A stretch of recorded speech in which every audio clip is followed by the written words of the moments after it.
Hey, salut toi! Aujourd'hui, j'avais envie de te parler d'une notion que je viens de découvrir et qui est super intéressante. Les soft skills, tu connais? Pour t'en parler, je vais d'abord te poser une question et te mettre en situation. Imagine, t'es dans ta chambre, tranquillement posée, et là, tu te rappelles que demain, tu as un énorme travail à rendre. T'es plutôt comme Lola, du style à analyser la situation, à prendre le temps de réfléchir à quelle méthodologie tu vas appliquer? Ouais, c'est vrai que je suis plutôt comme ça, moi. Ah oui. Ou alors, tu fonces, tu prends ton ordi et tu tapes. Ou, moi c'est plutôt ce que je ferais, j'appelle des potes. Les gars, désolé, je suis dans la merde, j'ai besoin de vous. En fait, peu importe ta réponse, il n'y a pas de bonne façon d'agir. Nous sommes tous différents et donc nous agissons différemment. C'est bien ça, le principe des soft skills. Alors, je vais t'expliquer ça un peu plus clairement car c'est pas forcément facile à comprendre, surtout si on traduit soft skills en français, eh bien ça donne compétences douces ou compétences molles. Moi, je dis plutôt que c'est des compétences comportementales, car en effet, elles correspondent à tes aptitudes et à tes capacités. On peut aussi parler de compétences entrepreneuriales, car elles t'aident à entreprendre quotidiennement ta vie. Personnellement, je parlerai plutôt de talent, car en effet, elles font partie de ta personnalité et elles te différencient de Pierre, Paul ou Jacques. Paulette, Jacqueline et Ginette. Oui, aussi. Ce que j'ai surtout envie de te partager dans cette vidéo, c'est que ces compétences comportementales, elles ne sont pas innées. On peut les acquérir en cours de route. Et ça, eh bien c'est plutôt cool.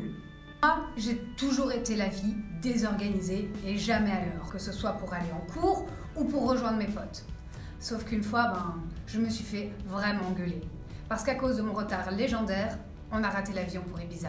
Ouh, pas cool. Ouais, je sais.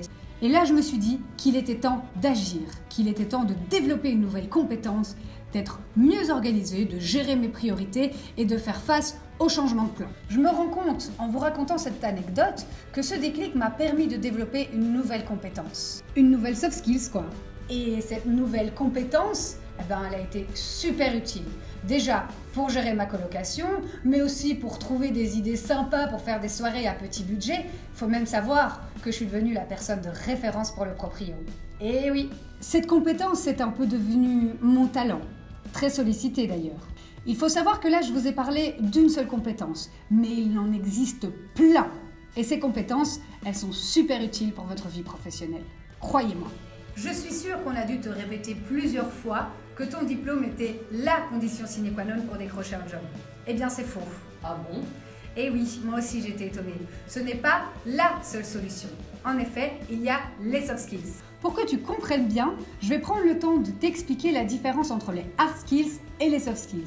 Pour t'expliquer la différence entre les hard skills et les soft skills, on va utiliser une image très simple, l'iceberg. La partie émergée de l'iceberg, ce sont les hard skills, ce qui est visible sur ton CV à travers ton diplôme, comme les compétences linguistiques ou les compétences informatiques.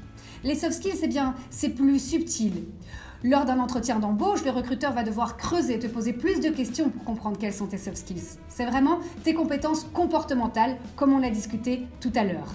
D'ailleurs, je suis sûre que tu as déjà utilisé beaucoup de soft skills dans ta vie de tous les jours, que ce soit pour les scouts ou pour les travaux de groupe. En effet, ces soft skills, elles sont transversales. Elles touchent à tous les domaines de la vie. Deuxième image intéressante pour comprendre ces deux notions, eh bien, imaginez que les hard skills, c'est la boîte à outils qui est commune à toutes les personnes qui sortent de vos études. Le diplôme que vous allez mettre sur votre CV. Les soft skills, eh bien, ce sera la manière d'utiliser cette boîte à outils. C'est vraiment ces soft skills qui vont vous aider à vous différencier sur le marché de l'emploi.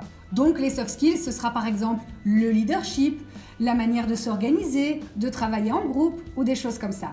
Maintenant que tu as compris la différence entre les hard skills et les soft skills, il est temps pour toi de comprendre à quel point ces soft skills sont primordiales dans ta vie professionnelle. En effet, elles vont donner de la valeur à ton diplôme et à tes hard skills en général. Bah oui, en fait, les soft skills, elles ne sont pas spécifiques à un métier. Et donc, elles peuvent s'appliquer à n'importe quel contexte dans le travail. Comme tu le sais sûrement, à l'heure actuelle, les employeurs cherchent de plus en plus des personnes flexibles, donc des personnes capables de s'adapter à des situations qui changent. En travaillant et en développant ces compétences comportementales, eh bien, tu vas devenir une personne agile, une personne capable de t'adapter à ces environnements changeants et à gagner en productivité. Pour soutenir ça, rien de tel qu'une petite statistiques. Selon toi, quel est le pourcentage d'entreprises qui pensent que l'adaptabilité et la collaboration sont essentielles à leur succès? Je suis sûre que c'est 70%. Eh bien non, c'est bien plus. On est à 95% d'entreprises qui pensent que ces deux compétences sont essentielles à leur succès. Ah oui, j'ai oublié de te dire, ces soft skills, elles constituent véritablement ton identité professionnelle. Elles te distinguent sur le marché de l'emploi et elles peuvent susciter l'intérêt de ton recruteur si tu les mets en avant lors de ton entretien. Et puis, c'est pas tout. Ouais, c'est bon. Je prends la relève. En fait, il y a certaines soft skills qui sont un peu les Chuck Norris des soft skills. Si tu vois ce que je veux dire. Ah oui.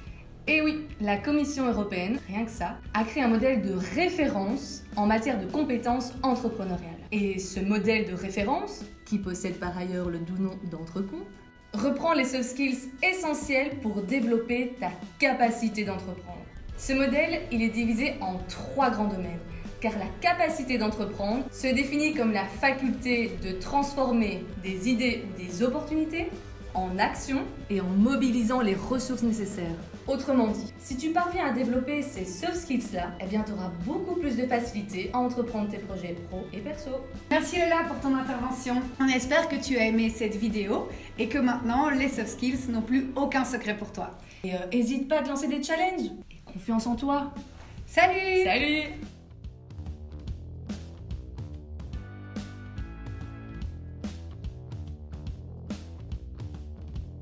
Ah, encore un truc.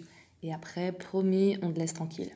C'est juste que, en tant que jeune, j'avais envie de te transmettre une dernière info. Il y a 3 mois de cela, pour être tout à fait honnête, j'aurais jamais imaginé pouvoir réaliser la vidéo que tu viens de regarder.